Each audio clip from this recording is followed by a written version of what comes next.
लो जी माशाल्लाह जू ही लिया के बन्नी व्हाट्सअप ते ही साडा प्यारा भाई अजमत और पीर रियाज साहब आए ने और साढ़ा सौदा हो गया जा रही। अल्लाह ताला उन्होंने नसीब करे। ले चलो चेक करना है माशाल्लाह खूबसूरत चंगी गां है। पिछे बच्चा चुआई उन्होंने खुद की है और 3.5 लाख रुपये डिमांड सी। माड़ी मोटी प्यार मुहब्बत करके ए भाई अजमत और पीर रियाज साहब उन्हें परचेज कर ली। मिंचनाबाद जा रही, बहावल नगर जिला तो मिंचनाबाद जा रही। अल्लाह ताला मालक दे नसीब करे।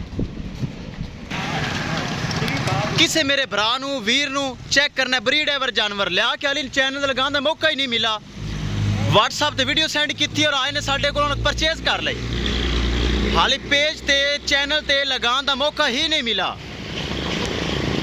ए चेक करना पीर रियाज साहब आए ने और लैके जा रहे हैं। अल्लाह ताला मालका दे नसीब करे। किसे भरा वीर नू जानवर चाहिए होवे रबता करके परचेज कर सकता है। खूबसूरत गाय बड़ी अच्छी माशाल्लाह लिया के अली बनी है।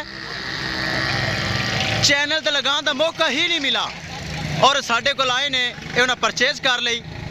3.5 लाख रुपए थोड़े बहुते पैसे रह तो किसे मेरे भरा नू वीर नू अच्छी क्वालिटी का जानवर चाहिए होवे बाएतमाद भरोसे नाल परचेज कर सकता है।